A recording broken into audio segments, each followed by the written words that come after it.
Pierre-Paul Talbot, je suis chef de projet et directeur de livraison chez GFT.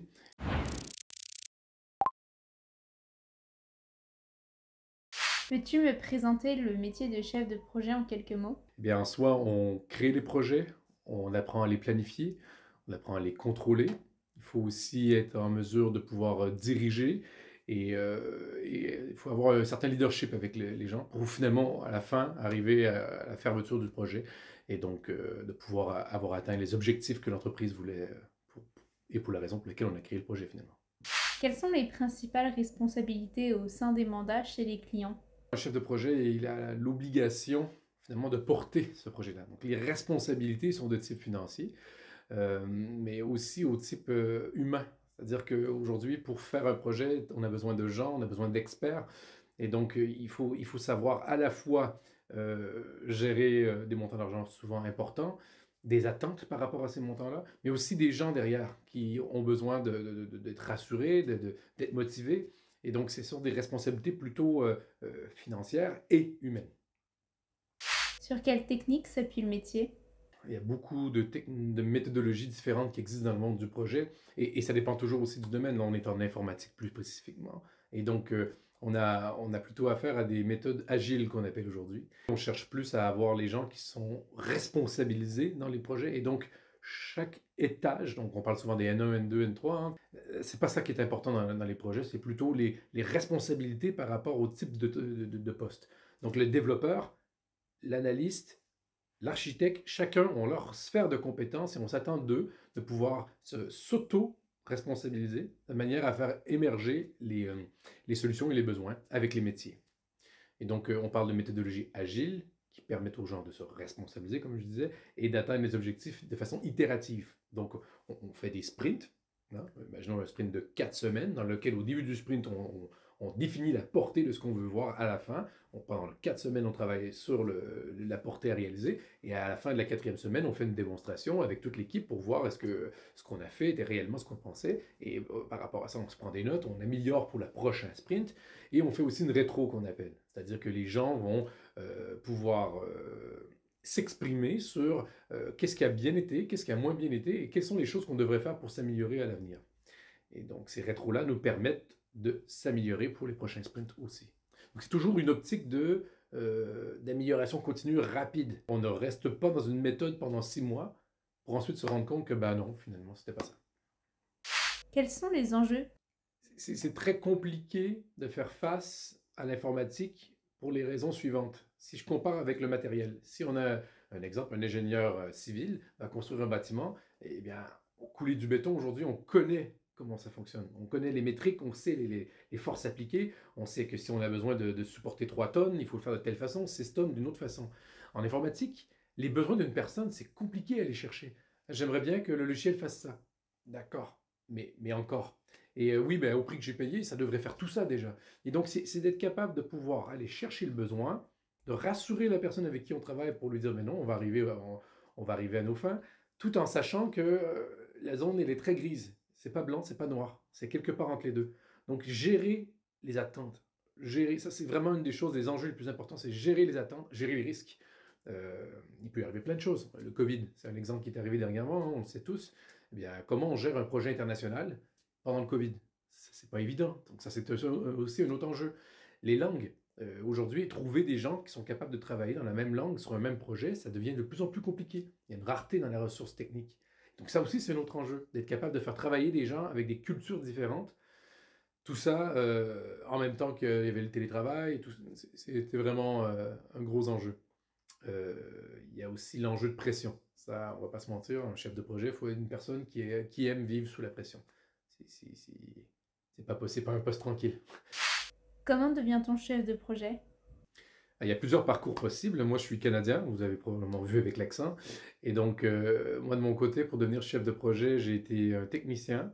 Ensuite, je suis devenu un ingénieur. J'ai fait tous les postes avant de devenir donc développeur, analyste, architecte. Et ensuite, je suis devenu chef de projet.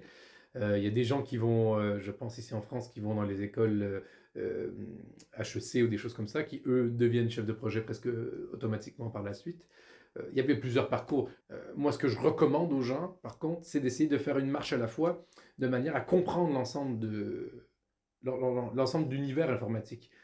C'est super dangereux, je trouve, de se retrouver dans un poste de chef de projet et ne pas réellement savoir de quoi on parle. Parce qu'on peut se faire dire n'importe quoi. Et la théorie, c'est bien. J'adore la théorie. Néanmoins, la pratique peut permettre de faire la part des choses et de comprendre réellement la situation. Et donc, un chef de projet qui, puis, pour moi, sort de l'école et qui n'a pas travaillé en informatique avant, ça me paraît compliqué. Comment être un bon chef de projet? Donc, dans les compétences que ça prend des compétences humaines. Déjà, si on n'arrive pas à comprendre les gens, on pourra bien comprendre le budget, bien mettre les indicateurs de performance, bien mesurer, hein. On pourrait même diriger, mais dans la direction, ça va casser.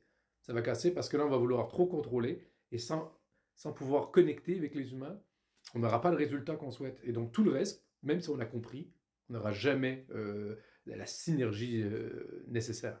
Donc je vous donne un exemple juste aujourd'hui. Euh, J'étais avec des collègues, mais il y avait de la gronde. Et donc de pouvoir s'asseoir d'à côté d'un collègue, même si normalement je suis son N+3, m'asseoir à côté de lui et dire ça va pas. Tu veux qu'on prenne un café? Explique-moi. On prend un café, ça a duré 1 heure. Après 1 heure, j'ai 3 points d'amélioration énormes qui vont nous permettre de prendre la vélocité dans les prochaines semaines. Si les gens n'ont pas cette fibre-là, il y en a qui réussissent, mais souvent c'est au détriment des autres. Et chez GFT, c'est pas comme ça qu'on est. Qu'est-ce qui t'a donné envie de faire le métier? Premièrement, pour moi, le leadership, c'est important, ça fait partie de mes fibres personnelles. Et donc, forcément, qu'à chaque étape que j'ai eue dans ma vie, dans laquelle j'ai été développeur, analyste, je voyais le chargé de projet et je me disais, pour moi, un jour, ce n'est qu'une étape logique que d'atteindre ce niveau-là. Par contre, je dois admettre que bon, chacune des étapes, je les ai passées quand même rapidement. Maintenant que je suis dans ce niveau, je suis très bien. C'est vraiment, c'est naturellement la position que je devrais prendre. Pourquoi? Parce que par défaut, dans mon groupe social, je suis souvent la personne qui organise les choses. J'aime bien faire partie de ceux qui font avancer et qui atteignent les objectifs. Donc pour moi, c'est mon carburant. J'ai besoin de défis et j'ai besoin d'organiser les choses avec les gens. Et voilà. Avec combien de personnes travailles-tu au quotidien? Ça dépend, hein. Les projets, il y en a des plus petits, des plus gros. Là, moi, on pourrait même appeler le projet sur lequel j'ai travaillé récemment un méga projet. Et donc, on parle de 300 personnes dans 4 à 5 pays différents. Et donc, bon, je ne travaille pas toujours avec ces gens-là tous les jours, hein. Je veux dire, je les côtoie pas tout le temps, mais fondamentalement, je dois parler entre 20 et 30 personnes par jour différentes. Comment encourages-tu la collaboration et la cohésion au sein de l'équipe de livraison? Ok, donc la collaboration et la cohésion se fait par l'établissement de liens significatifs entre les gens. Si le leader, face au groupe, démontre certaines faiblesses, donc admet qu'il y a des choses qu'il ne sait pas, ça permet justement au groupe de se dire, bon, ben finalement, je peux m'exprimer avec lui, je suis en sécurité. Ça crée un sentiment de sécurité et ce sentiment-là fait en sorte que les gens partagent. Et c'est dans ce partage que se trouve la performance. Donc c'est super important que les gens sachent qu'ils peuvent contribuer, et c'est cette contribution-là qui à des moments va échouer, d'autres moments va réussir, mais au final va réellement c'est là que vraiment le succès se cache, dans la cohésion entre les joueurs, par l'échange et le sentiment de sécurité. On n'essaie pas d'atteindre les gens négativement parce qu'ils ont fait une erreur, c'est faux. Il y a la différence entre l'erreur et la faute aussi, hein.